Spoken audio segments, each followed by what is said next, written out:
So ito na mga kapatid, quick reaction video po tayo mga kababayan, patungkol dito sa dalawang itlog na si Greco Bellica at si Robin Padilla.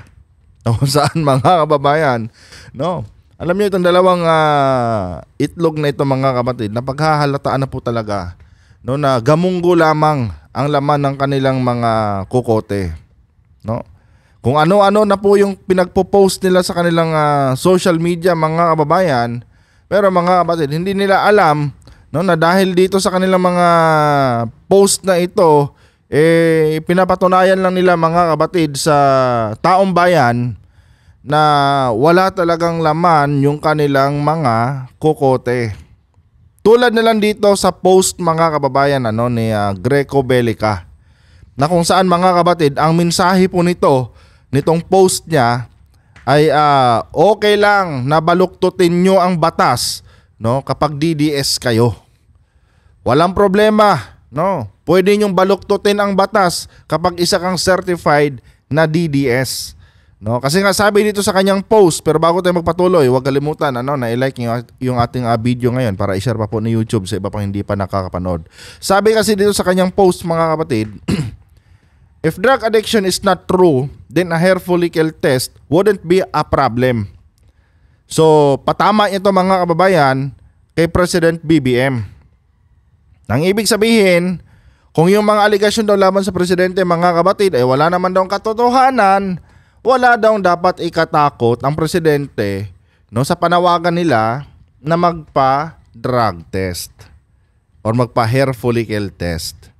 Alam niyo mga kapatid, itong itong post na ito ni Greco Bellica mga kababayan, ito po yung literal na example mga kapatid ng bending the law or yung bend the law na sinasabi ni Marcoleta.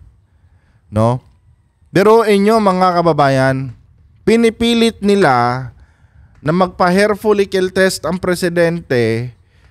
Pero mga kapatid, sila mismo, wala silang mailabas na pruweba or ebidensya mga kababayan na magdidiin sa presidente doon sa kanilang mga sinasabing aligasyon. Kung sa korte ito idadaan mga kapatid, itong si Greco Bellica, baka matampal pa to mga kababayan ng judge. Bakit kamo? Pag sa korte mo kasi idaan itong aligasyon nila mga kababayan, ang unang hihingiin or unang requirements mga kapatid ng huwes para tanggapin niya itong mga ganitong aligasyon nila Greco Bellica is ebidensya. Yun po talaga. Hahanapan muna sila mga kababayan ng sapat na ebidensya na magsusuporta dito sa kanilang aligasyon. Kung wala silang mailabas na ebidensya mga kapatid, hindi po yan tatanggapin ng korte. Kasi mga kababayan, lalabas po yan na pure hearsay or chismis lang. Di ba? Hindi pwedeng utusan ng korte mga kapatid ang presidente na Presidente Marcos, sundin mo tong panawagan nitong mga kritiko mo, magpa-hair follicle test ka. Hindi pwedeng sabihin yan agad ng korte mga kapatid. Bakit kamo? Wala namang supporting evidence na nilalatag itong mga complainant na ito, or itong mga DDS na ito. Para mautusan ng korte si President BBM na magpa-hair follicle test mga kapatid at i-probe yung kanyang sarili, laban dito sa aligasyon ng nila Greco Bellica or ng kampo nila Sara Duterte, kailangan muna ng kampo nila Sara Duterte ng sapat na ebidensya na magtuturo or magdidiin sa presidente. Pero dito ngayon mga kapatid, sa ganitong panawagan nila, ito po ay puro lamang chismis.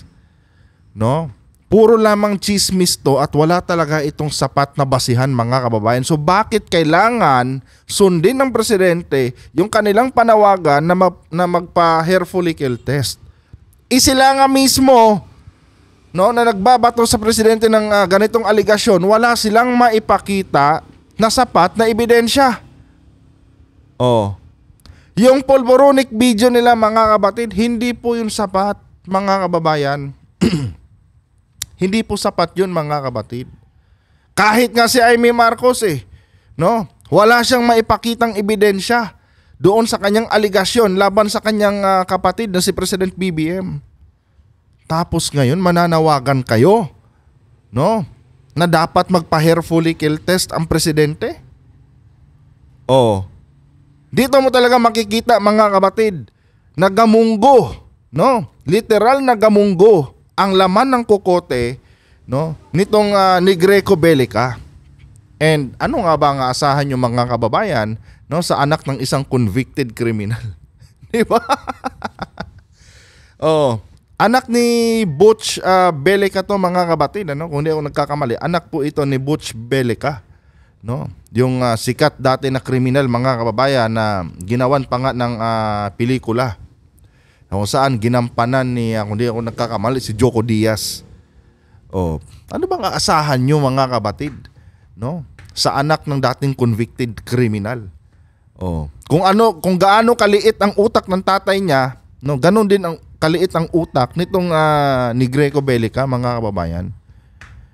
Turuin mo, hihikayatin mo ang presidente na magpa-hair follicle test dahil sa inyong aligasyon, tapos wala kayong mailatag na sapat na ebidensya. Maglatag muna kayo ng ebidensya, no?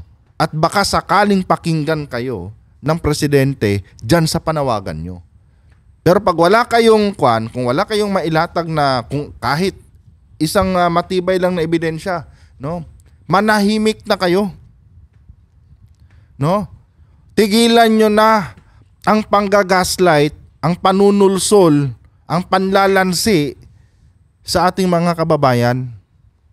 Oh, may batas para dyan, Greco Bellica. Hindi mo pwedeng sabihin, no, or hindi mo pwedeng obligahin ang presidente hanggat wala kayong maipapakita sa korte, no, na sapat na basihan para ang presidente sabihan ng korte na magpa-hair follicle test. 'Di ba? Kasi, mga kabatid, no, wala namang magagawa yan si PBBM kapag ang mismong Korte Suprema na ang magsasabi sa kanya na magpa-hair follicle test ka. Kataas-taas ang korte po yan, mga kababayan. No? Kataas-taas ang korte po yan. At para mautusan nila ang presidente, mga kabatid, no, nasundin itong panawagan ng mga grupo ni Duterte, kailangan muna nilang mag-provide ng napakatibay na ebidensya, no, para maobliga ang presidente na magpa-hair follicle test. Ganun po yan, mga kababayan. Kanya nga lang, no, itong sila Greco Bellica, naniniwala sila na okay lang, no, na baluktutin mo ang batas kapag isa kang DDS. Okay lang na yurakan mo ang batas, no, basta makuha lang nila yung kanilang gusto. Kasi yun naman talaga ang mensahe dito, mga kababayan, ni Greco Bellica, no? Bending the law is okay kapag ikaw ay isang certified na supporters ni Duterte. Oh. Dito pa lang, mga kabatid, ano, sa first sentence na ito, no, ni Greco Bellica, ang pinapahiwatig po niya dito ay pagbaluktot, no? Okay lang na baluktotin natin ang batas. Importante si Marcos Jr., no, sumunod sa atin. Yun po yun, mga kababayan, ang mensahe dito ni Greco Bellica. Hindi po galing sa akin yan, ha. Galing po yan kay Greco Bellica. Okay lang daw na baluktutin ang batas. Yan po ang kahulugan nitong post niya dito. So, dito naman tayo ngayon. No, malipat naman tayo dito, mga kababayan, kay Robin Padilla. Na kung saan, mga kabatid, ganun din, mga kababayan. No, puro panlalansi, puro panggagaslight sa taong bayan yung ginagawa. Oh, basahin niyo to, mga kapatid. Ano sabi niya? Huwag niyo akong paandaran ng talino niyo. Tsaka na lang kapag meron na kayong nagawang nakapagpaunlad, no? Nakapagpaunlad talaga sa Pilipinas at sa taong bayan, hindi sa larangan, no, ng pangungutang at paggastos. Ang pinapatamaan niya dito, mga kababayan, ay ang Presidente Marcos na naman. Masasabi ko talaga na itong si Robin Padilla, no, ay gamunggo din talaga, mga kababayan, ang utak nitong hinayupak na ito. Bakit kamo? Hindi niya alam na ang naglubog sa Pilipinas sa utang ay walang iba kundi si former President Duterte, yung kanyang puon. Ngayon, Robin, ang tanong ko sa iyo, sa 12 trillion, no, approaching 13 trillion, no, nakabuang utang ng administrasyon Duterte, no, yung utang na iniwan niya sa Marcos administration, no, yung ganong kalaking utang, no, na umaabot ang 13 trillion, sa tingin mo, no, kayang bayaran ng Pilipinas yun kung hindi tayo mangungutang? 'Di ba? Saan kukuha ang Pilipinas nang ibabayad diyan sa napakalaking utang na yan, no, na iniwan ng iyong Tatay Digong kung hindi tayo mangungutang? Nakita nyo? Kailangan mangutang ng Pilipinas, mga kababayan, para masustain natin yung pangangailangan ng ating bansa. Kasi, mga kabatid, kung aasa lang po ang gobyerno sa buwis, wala na pong matitira, mga kababayan, sa mga proyekto ng gobyerno na makakatulong sa taong bayan. Alangan naman, mga kabatid, na puro na lang pagbayad sa utang yung unahin ng presidente. Siyempre, kailangan din niya, mga kababayan, no, gumalaw para umunlad ang ating bansa. So para maging posible yan, no, kailangan talaga ng presidente na mangutang uli para yung mga interest doon, no, sa 7 trilyon na inutang ni Digong ay mabayaran ng Pilipinas. 'Di ba? Yun po yun, mga kabatid, ang kailangan. Hindi mo pwedeng sabihin, no, tulad yung sinasabi ni Robin Padilla, hindi niya pwedeng sabihin, mga kabatid, na tsaka na kayo magmalaki, tsaka na kayo magmayabang, no, tsaka yun na ako pakitaan ng pagiging matalino nyo, no, kapag napaunlad yun na ang bansa, no, at hindi na kayo nangungutang. 'Di ba? Yun yung kanya stand dyan dito, mga kababayan Ngayon, Robin, hindi mo ba alam na noong tinurn over ni late President Noynoy Aquino, no, ang Malacanang kay Digong, 5 trilyon lang ang utang ng Pilipinas? Hindi mo ba alam yon? Pero nung tinurn over na ni Digong kay President BBM ang Malacanang, ang iniwan niyang utang is 12 or kulang-kulang 13 trilyon. Yung 5 trilyon, no, na naiwang utang ni Noynoy Aquino kay former President Duterte, mga kabatid, dinoble po yon, no, ni Duterte. 120% talaga, mga kababayan, yung increase sa utang ng Pilipinas under Duterte administration.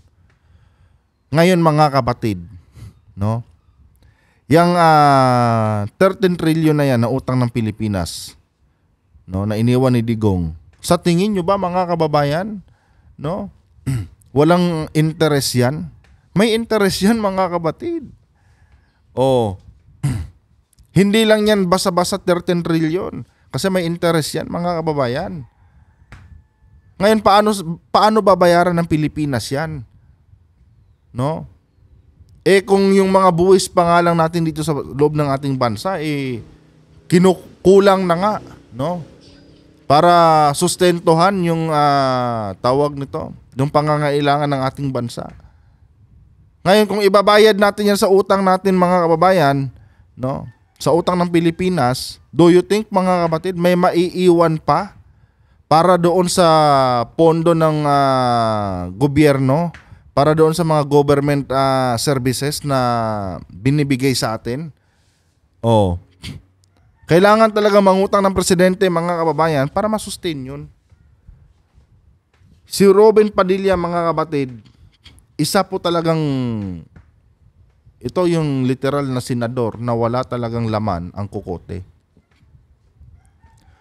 Nagsasalita siya ng hindi niya alam. No? Well, itong dalawang to, itong si Greco Bellica, no? Si Greco Bellica at itong si Robin Padilla, kung titignan natin, mga kapatid, ang role lang naman talaga nitong dalawang to is para lasunin ang utak ng mga Pilipino. Yun po, mga kababayan, ang mga role ng dalawang ito. Para i-gaslight, mga kapatid, ang mga Pilipino at turuan sila na kalabanin ang gobyerno. Yun, mga kababayan. Pangga-gaslight to eh. Oh. Pangga-gaslight na to. Yung mga ganitong statement nila. Pangga-gaslight yan, mga kababayan. Panlalansi yan. Panggagatong yan, mga kapatid. No? Sa taong bayan, para kalabanin ng taong bayan ang gobyerno. Yan po yan. Kunwari pa, may mga argumento itong mga lintik na to, pero mga kababayan, walang mga argumento itong mga to. No? Yan talaga ang rule na ginagampanan nila sa kampo ni Duterte. Dahil kung sa academic na pamamaraan, wala silang ganun. Ano bang natapos nitong Padilla na to? Oh. 'Di ba? Simpleng pag-aartista lang naman ang pinakamataas na na-achieve nito sa kanyang buhay bago siya naging senador. Hanggang doon lang naman. Oh. Ito din si Greco Bellica, mga kababayan. Oh. Ano bang narating nitong hinayupak na to? Niwala nga itong napatunayan, mga kapatid. No? Sa kanyang mga kababayan dyan, kung saan man tong lugar nakatira tong hinayupak na to. Pinulot lang naman ni Digong to dati, mga kapatid, dahil may utang na loob si Digong sa kanila. Oh. Pero kung sasabihin mo na may mga achievement to noon bago ito bago nila ipakilala yung kanilang mga sarili sa mundo ng politika, wala, mga kababayan. Kaya yung mga role ng mga to, simple lang. Ang mang-gaslight, no? Ang mangsulsol, ang manlansi, no? Sa taong bayan para magalit ang taong bayan kay Presidente Marcos. Kasi ang pinaka-goal nila dito, mga kapatid, is i-destabilize, pabagsakin, no, ang gobyerno. Yun po. Galit sila sa NPA, mga kababayan. Galit sila sa mga komunista, pero walang pinagkaiba, mga kapatid, no? Sa gawain ng mga komunista, itong ginagawa nila, mas makwan pa nga sila eh, no? Mas malala pa nga sila kumpara sa mga Communist Party natin dito sa ating bansa, tulad ng NPA. Mas malala tong ginagawa nila, mga kababayan. Dahil pati ang mundo ng social media, saturated na po nila, mga kapatid. Oh. Saturated na nila sa pagpapakalat ng mga disinformation. Di ba? Yun, mga kababayan. Ay, nako. Ito yung problema talaga sa ating bansa, mga kapatid. Isa to sa mga sakit na meron ang ating bansa ngayon. Yung mga ganitong klaseng tao kila Robin Padilla at kay Greco Bellica. Si Greco Bellica, no, sabi niya, okay lang baluktutin ang batas. Oh. Si Padilla naman, no, walang kaalam-alam kung sino nga ba talaga ang naglubog sa utang, no? Sino ang naglubog sa Pilipinas sa napakalaking utang. Walang alam si Padilla, mga kababayan. Kaya kung ano-ano na lang yung kanyang sinasabi. No? Di niya alam na dahil kay Tatay Digong niya, nalubog ang Pilipinas sa utang. At isa yan ngayon, mga kapatid, sa nagpapahirap sa ating bansa, yung utang na yan. At kailangan talagang mangutang ng Marcos administration, no, para masustain yung pangangailangan ng ating bansa. Kasi pag kung hindi na tayo mangungutang mga kababayan, wala na talaga. No? Baka yung sitwasyon natin ngayon mga kapatid, mas mahirap pa tayo sa daga. Pero tignan nyo naman, no? Rising rising country tayo mga kababayan sa buong Asia ngayon. Tinalo pa natin ang bansang China. Although nagkakaroon ng dynamics, no, sa takbo ng ating ekonomiya ngayon dahil mga kapatid, no, hindi lang naman ang Pilipinas ang nakakaranas ng ganyan ngayon, halos naman lahat ng bansa.